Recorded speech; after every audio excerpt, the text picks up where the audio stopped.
we just heard, it's air raid warning, green, it's red, get down, get down.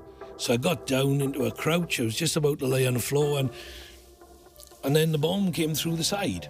Hello, and welcome to another episode of Crisis What Crisis, the podcast that provides those lessons to help you live a more resilient life. If this is your first time with us, please do hit subscribe wherever you're watching or listening, and please do leave us a review. It really helps make sure that these, I hope, useful conversations are shared as widely as possible. I am so excited by today's guest, someone who has been such an inspirational figure for my entire adult life, and who I know has impacted many millions with his story of courage, and whose approach to resilience, to avoiding bitterness, was there long before it became, frankly, the more fashionable subject of discussion and debate that it is today. Like, I learned a long time, what made me so important? What made me so important I wasn't going to get injured? But then after I got injured, what made me so important that I wasn't going to have depression or post-traumatic stress disorder, or I wasn't going to become a near alcoholic, or I wouldn't almost commit suicide and become so depressed that I almost did that, and I wouldn't drink as much as I did? What made me so important I wasn't going to have normal reactions to what had happened, which I did. Falklands veteran Simon Weston CBE is also an ambassador for that truest of truths, that there is nothing more useless than a self-appointed victim. A pioneer in personal resilience and a man for whom opportunity from crisis is less a motivational mantra, but more a way of life. On June 8th, 1982, while serving with the Welsh Guards in the Falklands War, Simon was aboard the ship Sir Galahad when it was bombed by Argentine forces. All hell broke loose and chaos reigned, and I tried to help a friend of mine, but unfortunately he died in my hands, and I realised he kept slipping through my hands and my hands were melting. But I just tried to help him. It's instinct. Please don't think that it's heroics, it's just instinct. The attack killed 48 of his fellow servicemen and left Simon with severe burns to 46% of his body. He was not expected to survive. What followed were years of reconstructive surgery, more than 90 operations, alongside an even greater challenge, rebuilding his sense of identity and purpose after such profound trauma. But rather than allowing that trauma to define him, Simon has used his experience to help others. His recovery and journey to find new meaning in life have been chronicled in several groundbreaking BBC documentaries, making him a household name and one of Britain's most respected voices on overcoming adversity as a campaigner, as a speaker and author. Beyond that, he has dedicated his life to working with charities, including his role as the honorary president of DEBRA, supporting those living with the rare genetic skin condition EB. Simon's brilliant work has earned him that CBE, and bluntly, given the impact he's had and continues to have, he deserves much more. It must be time for Lord Weston to take his seat in the House of Lords. The campaign starts here. There's nothing I could say that you don't already know. Simon Weston, welcome to Crisis What Crisis. I feel very flattered now. That what a build-up. In preparing for today, I listened to your Desert Island Discs interview with Sue Lawley back in 1996. Fascinating for a whole bunch of reasons, and Sue Lawley and Desert Island Discs, without doubt, my favourite piece of broadcasting. But what was interesting to me is that the language that Sue used when she was talking to you was pretty direct. Not unsympathetic, but pretty direct. And the way that you described what had happened to you and your approach to your recovery was also pretty direct. No frills. Certainly not using the language that has now become so fashionable that I referenced in that intro. I'm keen to ask you, do you think that we've got this conversation on resilience? And I'm asking someone who is the very embodiment of it, in the right place? Do you think maybe we're having the right conversation about resilience, about grit? I'm not here to tell people they've got it right or wrong. I am able to say that I think that the messaging that people are putting out there is incorrect. That people need to understand that if you think of yourself as a victim and you campaign as a victim, then you will always remain a victim. You have a look at people who call themselves survivors, how much more they achieve, how much more they do. And I just get quietly perturbed about people who are always banging the drum for sympathy. Why are you looking for sympathy all the time?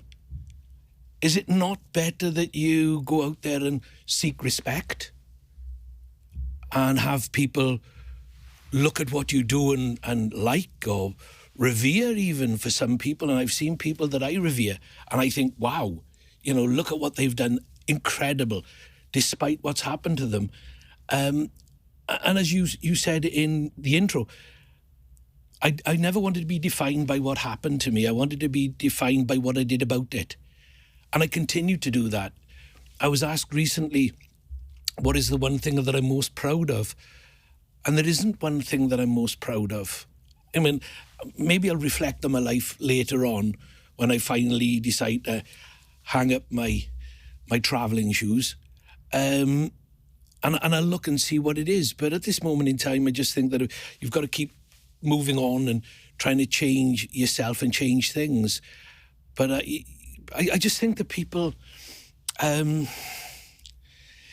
too scared to face the realities of what life is. Life is hard. Life is uncompromising. And we've got to stop expecting every single person on the planet to compromise for your individual tastes, foibles, upsets, quirks. It seems like everybody wants everybody to come along and put a sticking plaster on their emotion. Where does that come from? When I was injured, I got told the truth. Not about what was happening to me in my injuries. Yes, that was told to me. But I also got told about my attitude. I also got told about where I was letting myself down. I got reminded that I had a duty to myself and to others and show the respect. Stop feeling so sorry for myself, because it's an inevitability when you're in hospital. You're a young man, young woman, whatever you are, and you're in a world of pain and in a world of uncertainty. But then you start to feel a little sorry for yourself. Do you remember the first time you were forced to confront that? The first time that conversation took place? The first time I confronted it was with myself. They'd given me so many heavy painkillers, and I can easily see how you can become addicted to painkillers. And there was this wonderful nurse, and she came into the burns ward, which was the high dependency burns ward. There was only 3 or 4 beds in there, and it's where they put people in individual rooms, and if you died, you could be smuggled out and nobody would know, because they expected me to die for at least 3 months when I came back. Anyway, I was in there, and this wonderful woman came in, and she was a wonderful person. And I heard somebody saying some awful things, and I mean, very flowery language, very offensive, directed at one person, at her. And I thought, oh my goodness, who would dare say something like this? I looked around the room, there was only me there. And these heavy medications they put me on absolutely turned me into somebody I didn't want to be. Mm-hmm. And I hated myself for taking it. So I stopped taking painkillers, even though I was in extreme pain. This is how long after you'd been injured? Well, they kept me down in the Falklands for 3.5 weeks, where I went from being an 18-stone prop forward to just under 8 stone. And they operated, saved my eyesight. So I was in a world of confusion and, irritation. And I'm not great when I'm irritated. Anyway, by the time this happened, probably 2.5 months, 3 months, because when they got me back home, and then I went into immediate surgery, I had one operation to save my eyesight. Mm. And then I was having an operation. At first, when I arrived back home, once they'd settled me down from the journey, it was almost 2 a week for a bit. And then after 10 weeks, I'd had 12 operations. So it was in that period. So I couldn't tell you exactly when it happened. But all I remember is I was so embarrassed. Even though I was full of medication and it was still I humiliated myself and it was out of my control in many ways because of the medication. But I just thought, I can't do this. I can't be something I'm not. I can't be who I'm not. And that was the start of the journey. Don't get me wrong. The feeling sorry for yourself and all of those other things. Once they took me out of the high dependency ward and put me back into general population, there was a huge amount of development still to go. But that was dealing with people. At the time I was there, I was on my own. So I was only looking at what I needed. And I was being very selfish. But I'll never forget that. And I think I've embarrassed myself many, many times in life, as we all do. But that was right up there with the most embarrassing thing I've ever done, even though it was out of my control. So I swore I would never take anything like that again if I could help it. You know, there's always going to be times when you don't have a choice. But at that point in time, and I've never really taken any heavy medication ever since. Not for any injury. It's another demonstration of your innate resilience, which is really what I want to talk about today. Do you mind if we go back? Let's just talk a little about your younger self, pre-army, pre-guards, pre-Falklands. Just tell me a bit about Simon Weston as a younger man, and what led to the army. Well, the younger man was somebody that made very poor decisions. My parents had split up, and I never really ever saw my father again. Thank God. But anyway, he left, and then I started making poor choices. Like I was blaming something or somebody, and there was nobody to blame. Mum and Dad fell out. They didn't. How old were you when he left? 11 or 12, 11 maybe. Right. So 10, a presence in your life, but not a positive one. No, my stepfather was the man who really made a man out of me. That and the army. But what happened was that I was kind of starting to mix with the wrong crowd. And then when I got to 14, I thought I was being clever, and I started hanging on with men. Young men, they were 26, 27, 28, but they were men nonetheless. And they were involved in all sorts of vehicle theft. And I became very adept at opening and starting cars. I couldn't drive them, so I never got done for driving and taking away. But I did get done for opening and starting cars. It was a skill back then, and I learned it very quickly. Using a manicure and scissors, oddly enough. But anyway, nothing I'm proud of, because I embarrassed my mother. And after I had to go to court, I just wanted to make my mother proud again. I wanted to redeem myself. You're what age at this stage? 15. 15. Went to court just after my 16th birthday. Finished my probation. And back then, the military wouldn't take you normally, but some people pulled a few strings to let me in at that point in time rather than waiting, because there's always a cooling off period when you've committed a crime. So come back in a year or two's time, and if you kept your nose clean, we'll give you a go. But they took me straight in. So at the age of... I signed up when I was 15. When I was 16, I was in the army. And obviously the judiciary looked at that as well, that I was making positive steps to redeem myself. And that was it. Off I went. Joined the Welsh Guards, or went to the Guards depot in Purbright, as it was then. And you were all in on this decision. This was something that you were as enthusiastic about as those who were concerned about you and heading off in the wrong direction. You were excited, committed. Yeah, excited, committed. Excited, nervous, committed. Well, we were going to see about that. But once I got there, and I met a load of other boys from all walks of life, Scottish, Irish, Liverpool, Cockneys, Cornish, Geordies, they were all in there. And I just found that I absolutely loved it. And it was hard. God, it was a hard... it was extreme regime. We got knocked about. But at the end of the day, we had 120, 130 of us start, and only 26, 27 finished. So when I'm thinking about the sort of resilience muscle that's being built pre-Falklands, what happened with mum and dad? Sounds like that was a difficult early part of your life. And then what happens with the law, the kind of, the impact of that on you. And then these early days in the army, as you say, tough, 16-year-old lad thrown into that kind of environment. That is sink or swim stuff.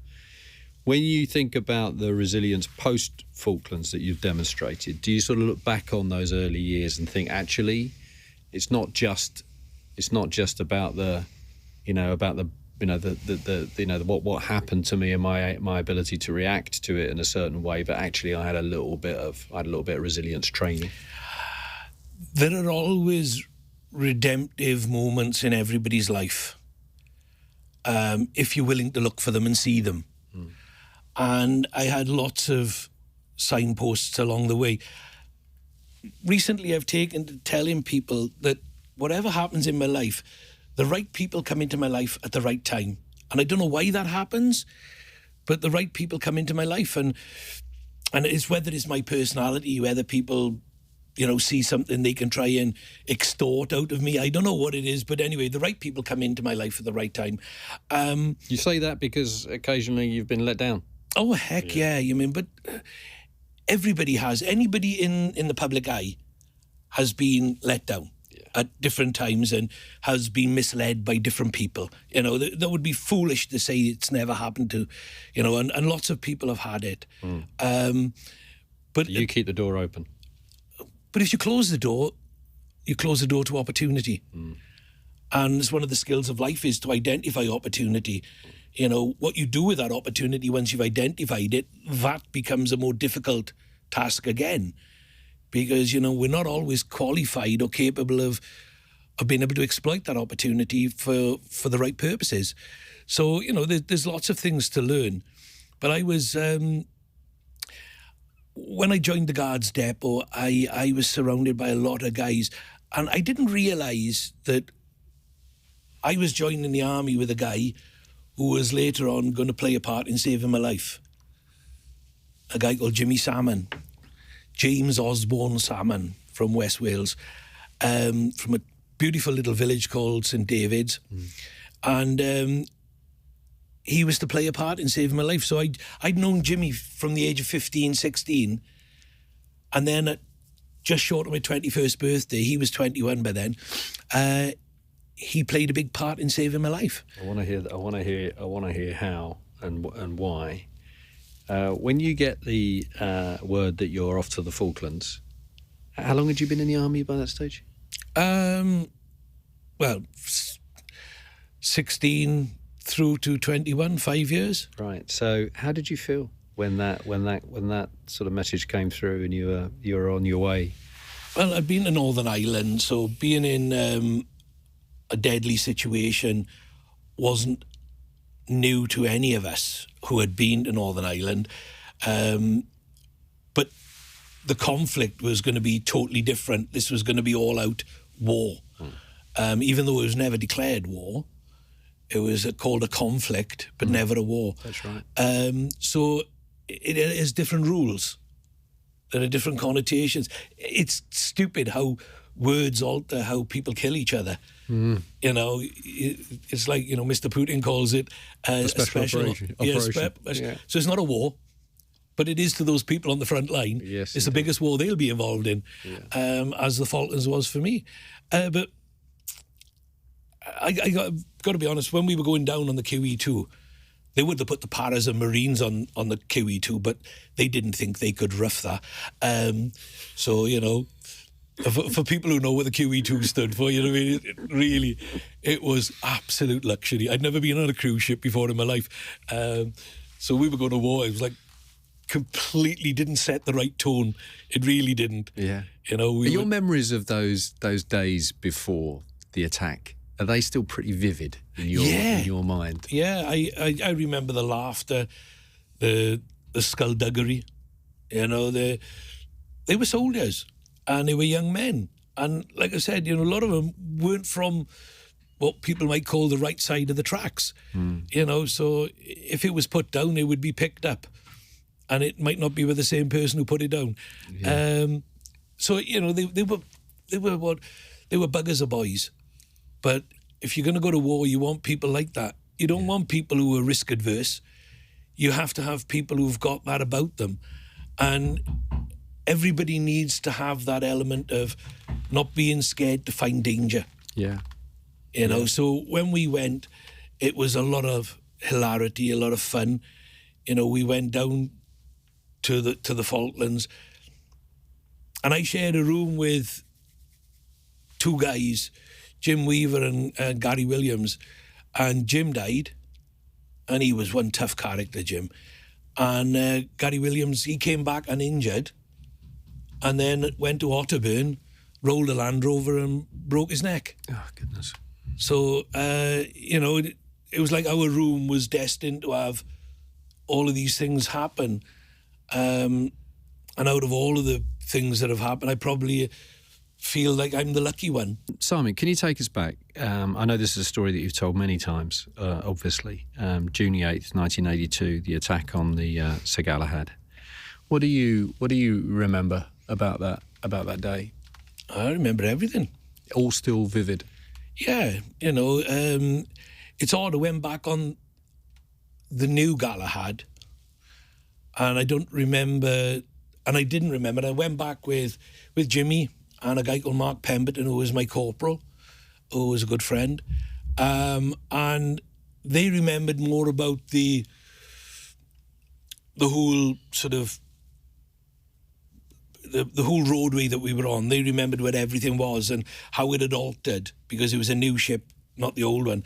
And it was then for me, I was trying to figure out where I was sat and where I was and where the boxes of blood was, where Yorkie was, where all my friends were. And it was a bit of a difficult, that side of it.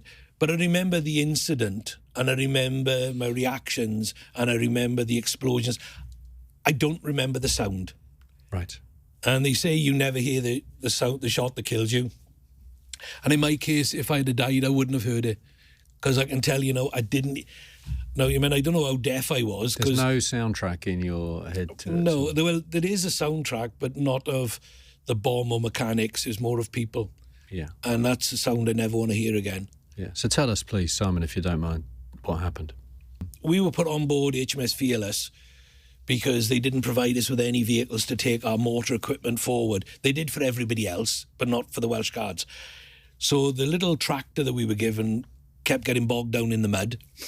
The snowcats came past, said they'd be back for us, but they never did. So the commanding officer, he took us back around and got us put on board Fearless. Now, Fearless was the flagship, so she was headquarters for the whole conflict. That took us around to a place called Lively Island. That's where we disembarked half the regiment onto 2 landing craft because they didn't send enough landing craft for us. So that then meant that our command officer had to make a decision, and he went against all decisions that you taught at Sandhurst, which you don't split your regiment, but he did. So that's kind of door number 1 that's opened into the wrong room, I feel like. Yeah. It's your bargaining chips become less with powers that be, I suppose. But anyway, we got taken back around to San Carlos Water, got put on board Galahad, and she'd been bombed a couple of days before, and they were just extracting a 500-pound bomb out of the side of the ship, and they had to weld up the side.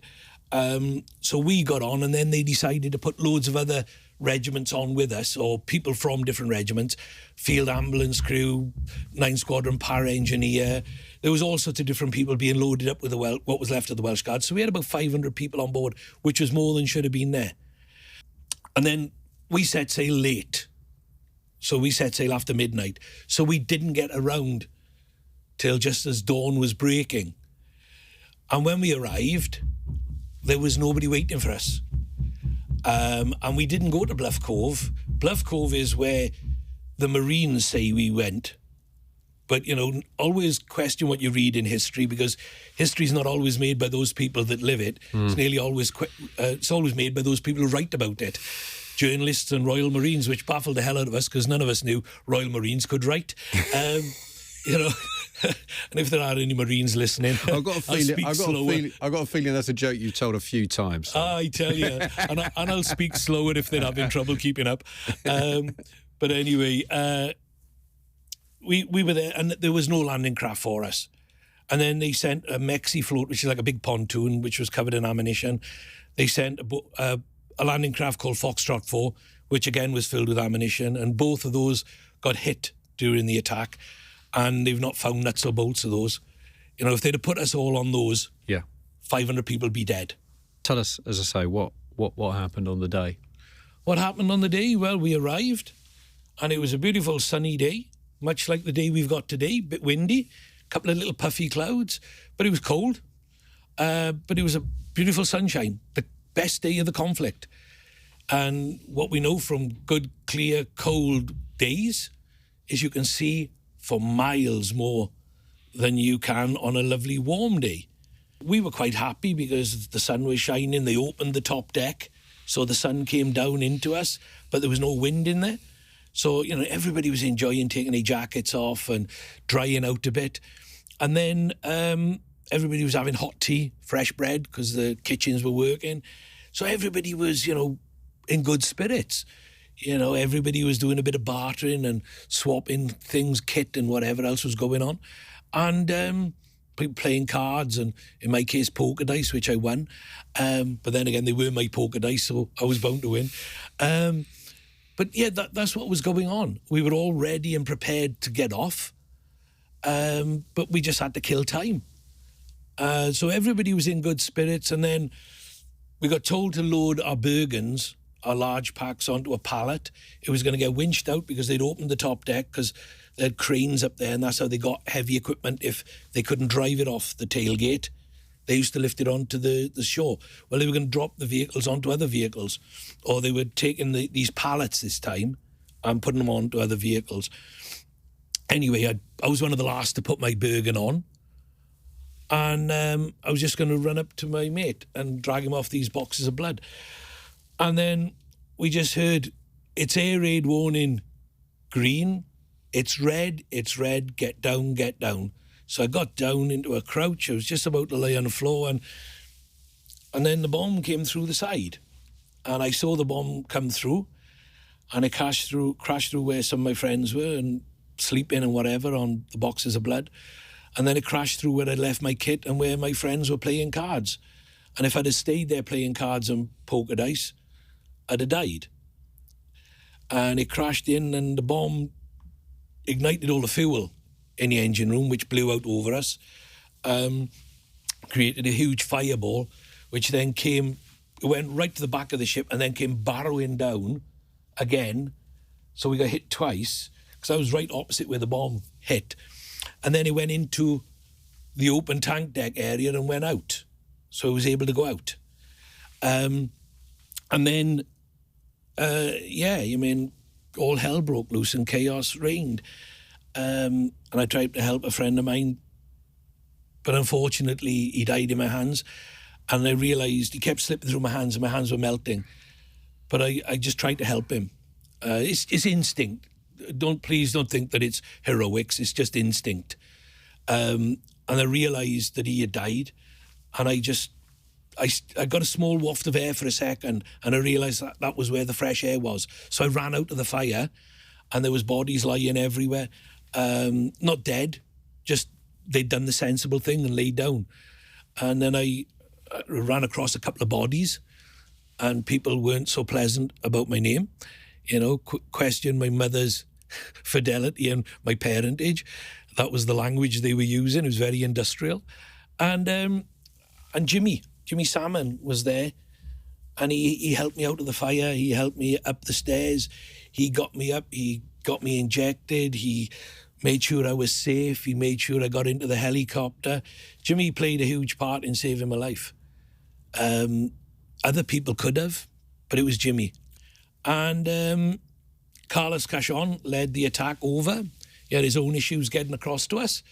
The canopies were all covered in sea spray and salt.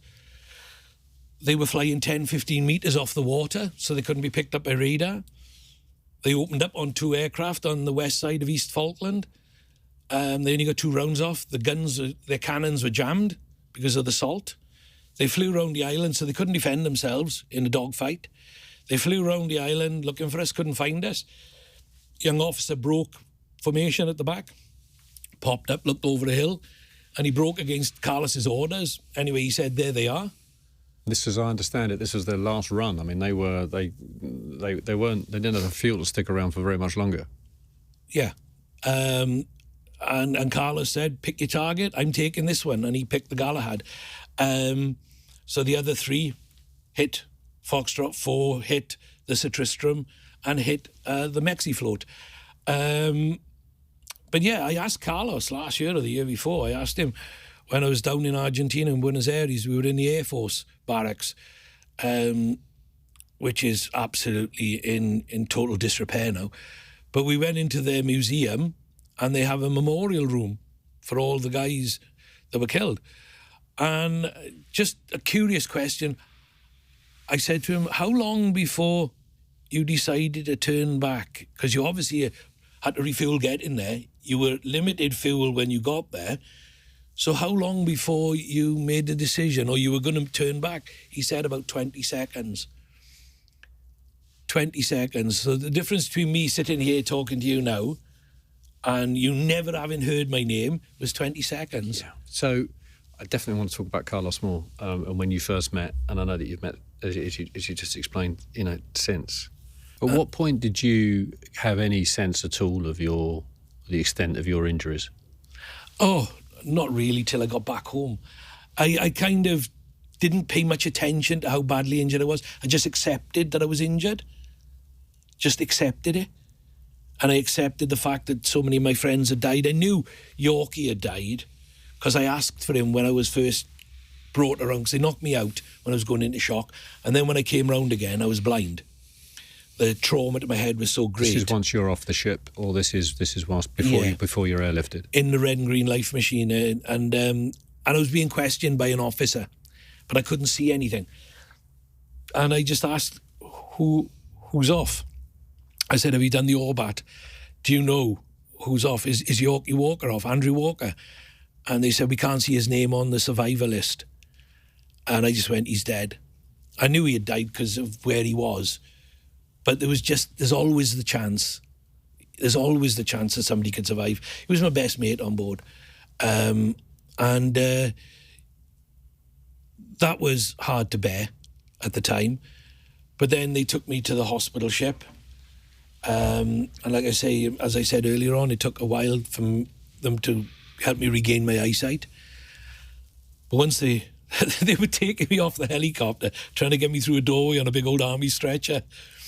And, don't forget, I was 18 stone. So I was heavy, and these Royal Marine bandsmen were trying to get me through. And I've made friends with one of these bandsmen, and they're trying to get... And they couldn't get the stretcher through the door, so they tilted it slightly, and it still wouldn't go, so they tilted it again and tipped me straight on the floor. And just to prove I was a proper infantry soldier and a prop forward, I got on back on a stretcher, and they did it to me again. And then after that, bit of industrial language, I said... You must have been in extraordinary pain. I suppose, it'd be foolish to say no, or to try and be heroic about it. But no, I mean, just what it was, wasn't it? I was having to deal with it. Don't forget, I was extremely fit, and I was strong, and I hadn't had muscle wastage. The injuries hadn't had time to really bite at this point. So for me to walk to where I needed to go was not an issue. I still had the strength in my legs.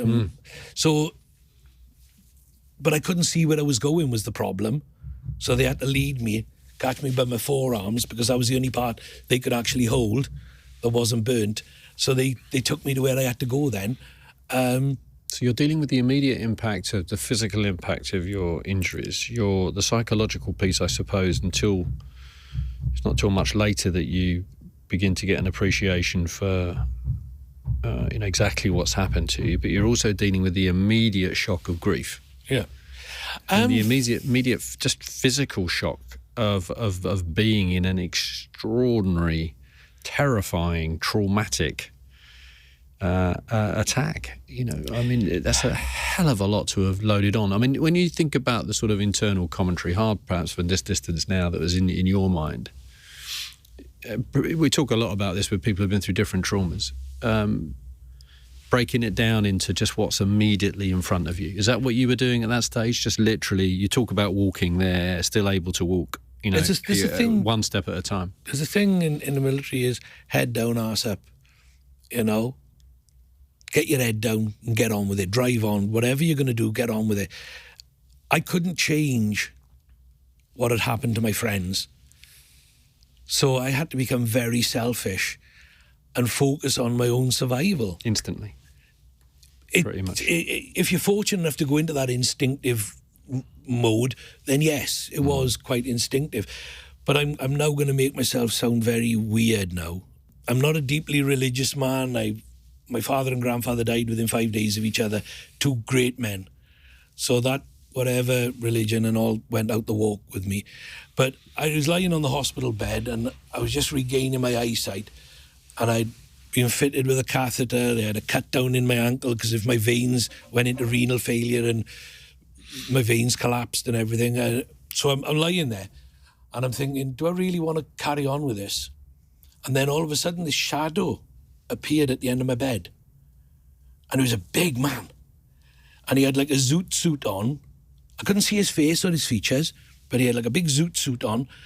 And I was telling my grandmother this, and I described, and it was my mother's first father, her real father, biological father, who died in a motorbike accident before she was born. And I was describing to my grandmother exactly him. And he leant on the end of my bed. I still see this image now, and I've told this to psychologists and psychiatrists, so I know I'm not in any, you're not in any danger from me. So, and it nodded at me. It just nodded. And I knew from that moment on that I wasn't going to die from what had happened to me. I knew that I would get better. I had no idea the journey I was going to be on, but I knew I was going to get better. I knew I was going to survive it. So I went to sleep and I had the most restful sleep at that moment, which was probably that and eating were the most important things.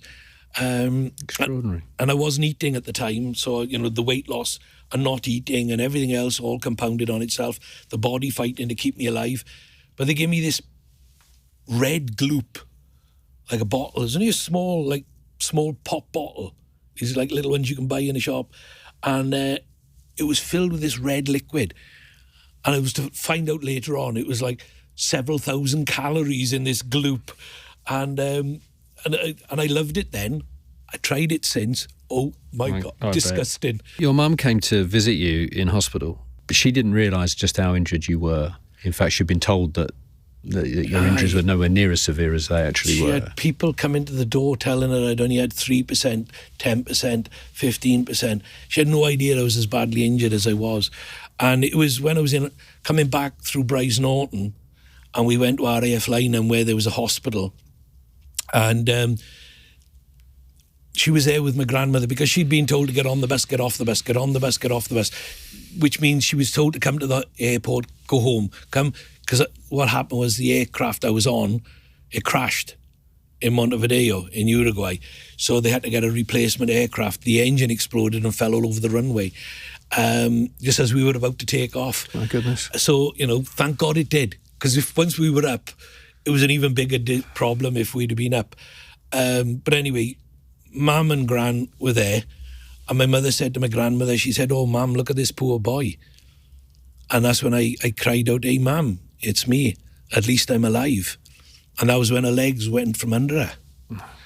And whenever I tell that story, it catches me. It catches me.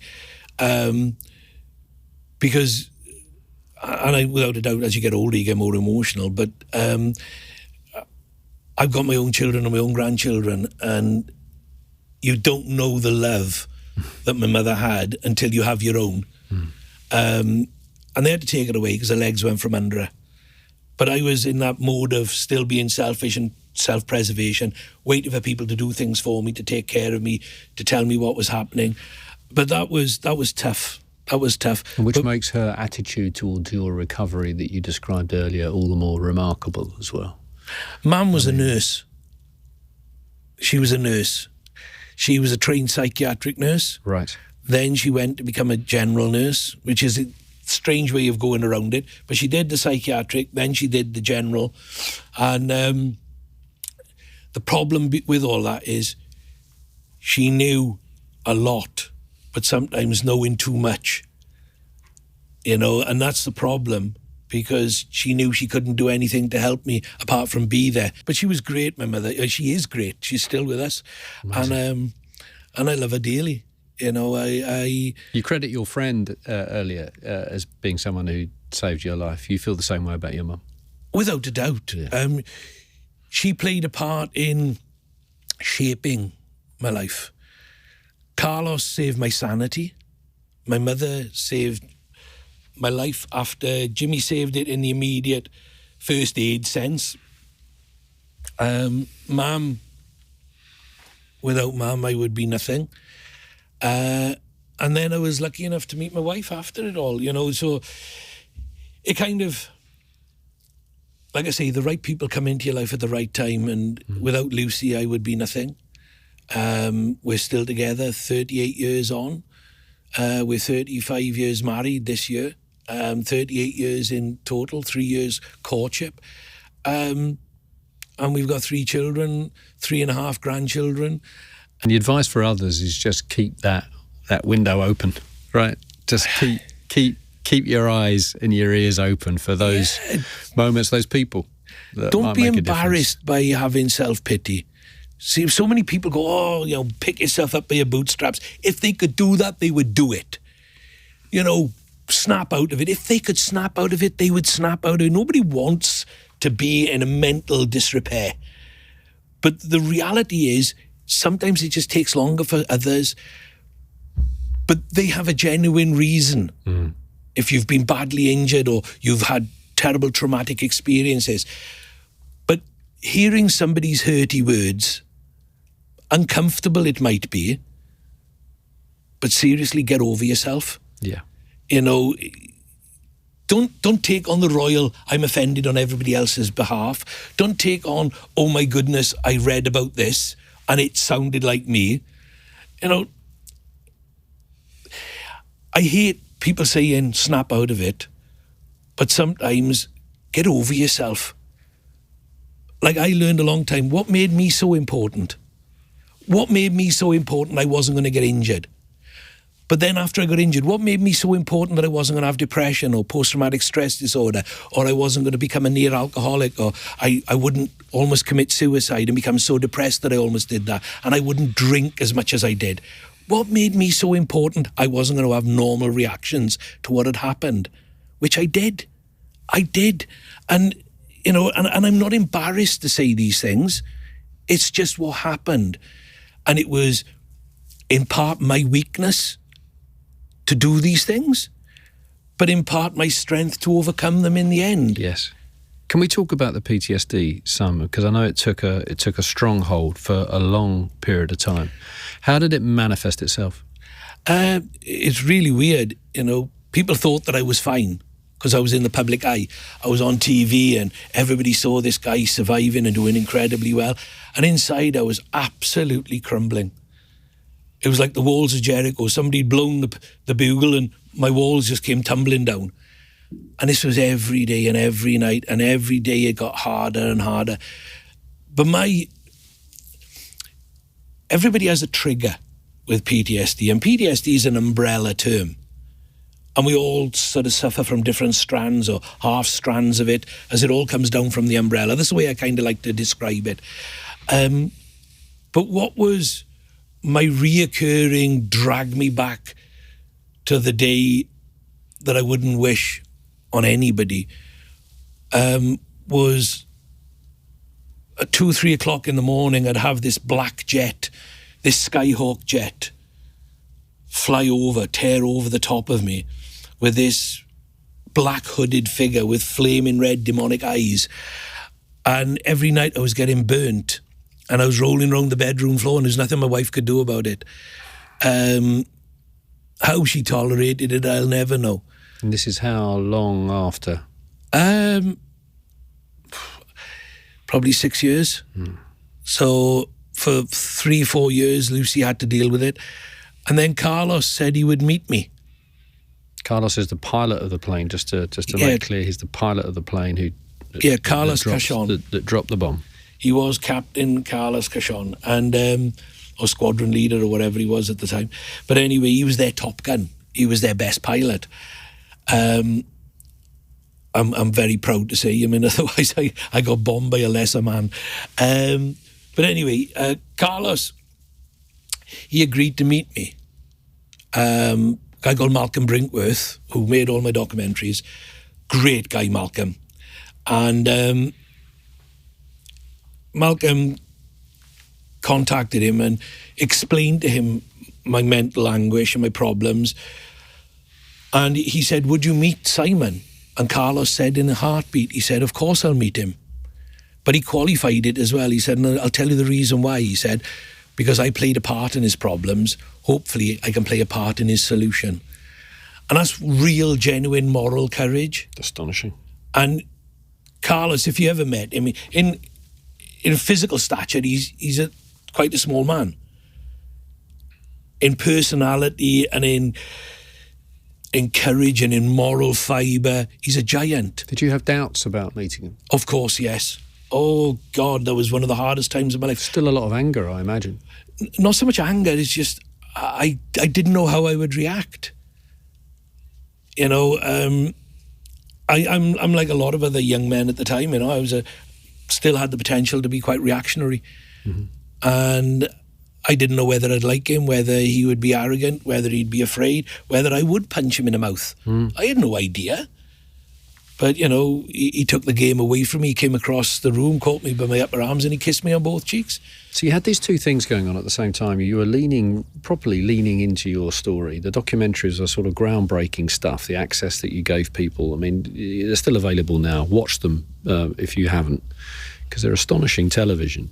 So you'd sort of opened yourself up in a most remarkable way. But at the same time, you had this parallel process going on that you've described so, you know, powerfully with your PTSD.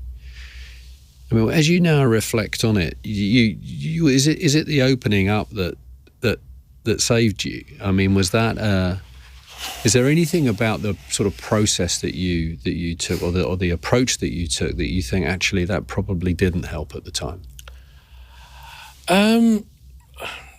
Drinking is an absolute no-no.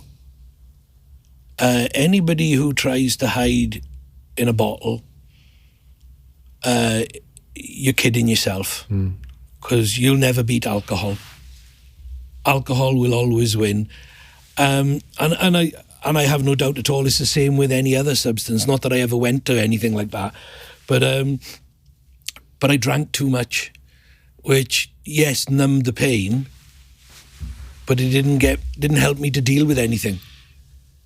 So, you know, you go through all of this, and I still enjoy a drink, don't get me wrong, but I don't drink to the levels I was drinking. Then I could drink more in a day than you could drink in a month, you know, which was, and it's not a brag. That's just the level of selfishness I'd got to. But it was also a coping mechanism. It was, but, you know, I was very selfish about it as well. And I had to deal with it. But Carlos helped me immensely. But the lead up to meeting Carlos, I started drinking quite a bit because of the stress of it. And I didn't realise it until afterwards. But there were two great men that were with me at the time. A guy, Gary and John. Gary was a Scots Guard and John was a paratrooper. He was from 2 Para. And these two guys were immense, were absolutely immense. They were so understanding and they were so supportive of me. They helped me tremendously deal with it all and not to get stupidly over the top with alcohol and that while we were going through this process. But we were in Argentina. We had a great time. What did that meeting with Carlos sort of teach you about forgiveness? What's the lesson there? There was nothing to forgive. I never felt that Carlos was in need of my forgiveness. Never felt that he had done anything that deserved forgiving for. I know I've upset a lot of families by having my attitude and meeting Carlos, but what people need to understand is I was saving Simon Weston. Nobody else was going to save me. They weren't going to save me. Their lost loved ones couldn't save me, but I had to save me because I was dying inside. I'd already made one failed attempt to commit suicide. I didn't want to go down that road again. So, you know, people got to understand sometimes it's not about them.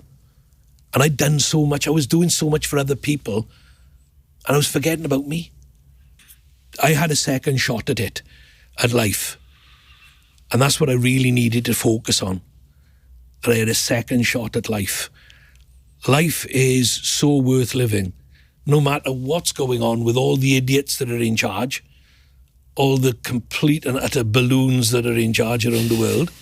And let's be honest, 'tis the age of the balloon. Oh, the balloon. Good gracious. Have we ever had more balloons? What they've got is the pretty colours on the outside and totally vacuous on the inside. You know, but the balloons are just there.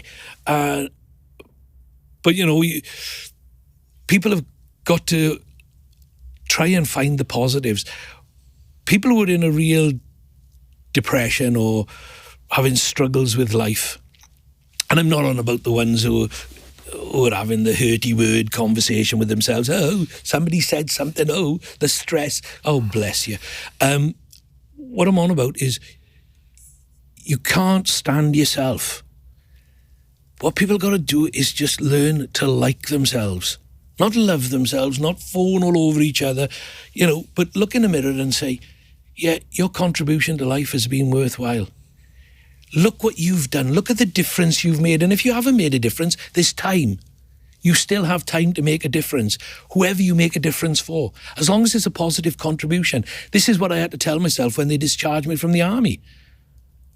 You know, when I was told that my career was over, that there was no chance of me ever going back, I knew it was coming, but when people tell you, it's like a kick in the guts. But I sat on the end of my bed and I didn't know what I was going to do.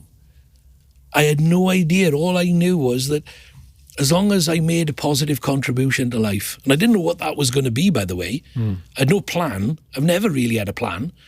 But I sat there and I just thought, well, I don't know whether I'm going to get it right or wrong, but when I meet my maker, whoever my maker is, I'll find out whether I got it right or wrong. Because that's the only thing I could think was make a positive contribution to life. And, you know, I was fortunate that the decision-making process was taken out of my hands when I went to New Zealand and I met a guy called Paul Aginski. And he and I came up with something and we set and made out our own charity. We work with 85,000 young people, less than 5% ever offended again. And it worked. Sadly went down with one of the credit crunches that was created by some people in the world in the banking industry. But at the end of the day, it allowed me to realise that I could fulfil dreams of my own and I could help others fulfil some of theirs. But I could look in the mirror and like Simon Weston. Don't have to like the scars. Of course I don't. But if you tell me I got dirty shoes, I can do something about that. And if you notice, my shoes are still white and clean. Right? But the fact of the matter is, I will affect the things I can do something about. What I can't do anything about, don't worry about. You know, being overweight, I can change that. But I work hard in the gym, but I'm 63. You get heavier. But I read something the other day, it said, you also learn a lot. So I reckon it's the knowledge that I've got is making me heavier. Simon, just as it's a follow on from what you've just said, but with young men in particular struggling with identity and purpose, you know, there's this. We're talking as this new Netflix show, Adolescence is, you know, is bringing the whole issue back into the spotlight again. Young men in particular, incel culture, etc. What would you say to those, you know, young men who feel sort of a bit lost, disconnected, angry at the world? Each and every person is their own individual self. So there may be similarities to lots of different things. Social media gets blamed for an awful lot, and it's a great tool. But it's also somewhere that people retreat to far too often, and they read all the nonsense that's on there and take on board all the stupidity in YouTube and all these things. People make these little TikToks and all the rest of it. And a lot of it is just absolute nonsense. People really need to try and find their own identity. But you're not going to do that by looking at a tablet or a telephone or being caught up in that technological world, because you're living outside of what you can control. But at the end of the day, you've got to find your relevance. You've got to find where you belong, where you fit. And it's hard for young men between the ages of 13 right up to 25 in lots of cases. You've got a lot of people that get lost. And in the way that the world has gone, and I know men have been responsible for an awful lot of wrongs that have happened to women and other boys and children and whatever else. But at the end of the day, young men are getting emasculated today because the narrative from the politicians is young men are evil and we've got to put a stop to this. And then you've got schools, they're sort of ripping the legs out from young boys being daft. You know, they don't mean most of the things they do. You know, we just have to be able to corral them in a different way. You know, but I just think that we've got to help young men, young boys, growing young men, to be young men, but be the best they can be. Get them to like who they are rather than be the rebellion. You know, my grandson's in school, he's 13, he's playing rugby every hour he can. He's only learned Welsh in 18 months, so he's struggling in school. But I'm so proud of him for doing what he's doing. But he has us as a constant. If it's not me and my wife, his grandparents, it's his parents or his uncle or his auntie, and we're always there. We're always watching him play. It's those kids without that family support, isn't it? It's really difficult, and this is where the real crisis starts, because they've got technology and they've got where they're going, but they don't have anybody inside in the middle as a mediator. Yes. They don't have anybody to control some of their outcomes. And like I say, people come into my life at the right time. And this is where I've benefited from it. And I can't say it happens to everybody, because it doesn't. So I'm very concerned for young men especially. Young women have their own issues, and I can't speak about them, obviously, because I'm a bloke. But I remember being a young man making poor decisions.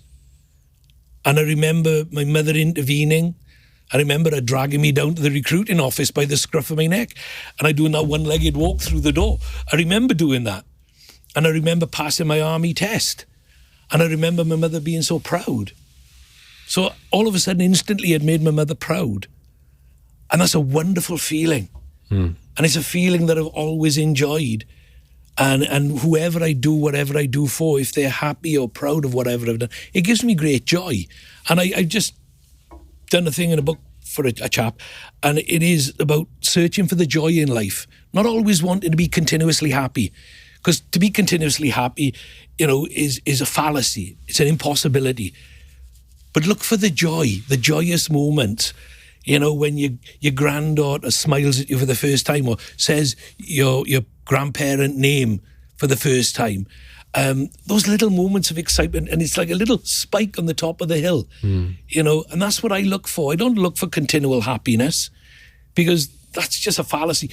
Normality is mundane. The mundanity of life is a flat line, and we all walk along that flat line. What we want to avoid is the dips. Yeah. That's the one. We want to minimise the dips as much as we can. But that's what gives you meaning. Yeah. You just find it in your life, and it's for everybody. Yeah. Simon, we're going to need another episode to talk about everything that you've done in terms of the sort of the way that you've put your story to work over the years for so many people in so many ways. We've touched on it, but one in particular, Deborah, which is an important charity for you. Yeah. Just explain why you got involved in Deborah and how your story adds, you know, so much value for those families that find themselves in the orbit of this terrible condition. Well, I spoke about relevance just now. When I was approached about becoming the honorary president of Deborah. You know, makes it sound really grand with all the presidents in the world who are arguing and shouting. But, you know, I got asked, and Michael Patillo was just leaving because he had a career to pursue and he couldn't give any time to the charity. He was travelling the world doing his train journeys and what have you. And it provided me with an opportunity to take part. And I was asked, I was approached, and I'd done something for them about 20 or 30 years ago. Just explain what Deborah does, what it focuses on. It's a support charity, largely. And what it does, in the early days, it provided teaching for nurses because the NHS didn't. It provided all types of medical support, but it's hugely expensive because it's medical. But it was a small organisation which has grown, but it's still what you class as a small organisation which punches well above its weight. And what it deals with is a terrible skin condition called epidermolysis bullosa. And it's a missing gene in the body that stops the skin laminating together. And it's the worst form of eczema, psoriasis, dermatitis. If you can think of those things, which are like blistering and itchy skin conditions, this is where the skin blisters and falls off. And what it does, it stays open for a lot of them, and it is open to infection. And it can be very life-limiting from experience and longevity. You know, some never get their first birthday. Lots of them don't get past their 35th birthday, which is improving with the research that we've been doing. But we need as much support as we can. But when I was approached to take part, I had to make the decision, am I relevant to it? Do I have any role? And I've spent, if you combined all the time in hospital, around about 6 or 7 years in hospital, and I've had sort of 90, 97, 98 operations. And I understood what it was like to recover the skin, the itch, the pain, the lack of skin on your body for over 6 years. I understood some of their trials and tribulations. So I felt relevant to the charity. And after 90-odd operations that you've had, you understood the risk of infection as well, which is paramount. Well, most of my operations were because they had to replace the skin grafts because of infection. And I still get flare-ups of infection now. But it's nowhere near what these incredible people have to live with. And the families, you know, it's not just the sufferer of EB, it's the whole family. Wider impact. Yeah, Deborah takes care of all of that. It helps support all of these people. Family days, holidays, you know, information, education. You know, somebody said a long time ago that knowledge is king. Knowledge is power.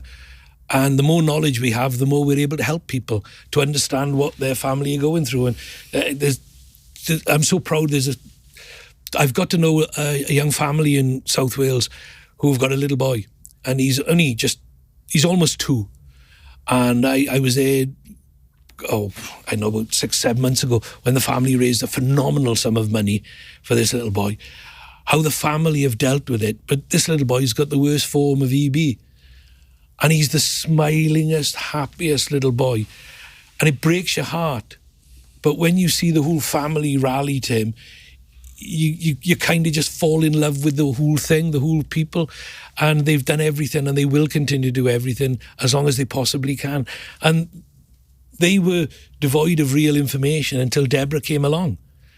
And Deborah were able to wrap them up in the family blanket of what we do and give them the information and the support and give them the right signposts. Because a lot of the time people, when they get desperate, they don't have the right signage, where to go. Yes. You know, and we've all been stuck in some foreign country and not knowing where to go because you can't speak the language. Well, the language of medicine is a very tricky one. So this young family, I'm especially the mum, I'm just so, I'm in such admiration of her because of the stoicism. She does what she should because she's a mum. Yeah. And she just loves our little boy to absolute pieces. Rather like your mum. Yeah. I mean, I see so many parallels. But for me, there was always a light at the end of my tunnel. there was always a light, because I was always going to get better. And after that shadow, I knew I wasn't going to die from what happened to me. Maybe other things, but, you know, that's life. But for this little boy, I'm just so impressed by the whole scenario. Well, you talk about signposts there, Simon. Dare I say, I think you're one of our greatest signposts. You know, I mentioned it in the intro. You know, I think you've loomed large as a kind of inspiration in so many people's lives for a very, very long time. And just thank you for everything that you do. No, thank you. I mean, I feel a bit flattered by that. I mean, I've just been fortunate. Well, you've been unfortunate, and you turn that into just such a massive positive, and over such a long time. What is it somebody once said? It's the phoenix from the flame. Yeah. I don't think I'll ever be as glamorous as a phoenix, but I'll take it. Thank you so much for joining us. Cheers, and it's been a pleasure. If you've enjoyed this conversation, then please do leave us a review. And if you found it helpful or even inspiring, we would be delighted if you recommended us to your friends. It means an awful lot if you do. You can watch the full episodes on YouTube, follow us on Instagram and TikTok, and if you hit subscribe, you'll find a lot more crisis conversations. As always, full transcripts are available on our website, along with links. Just head to crisiswhatcrisis.com, and thank you so much for listening.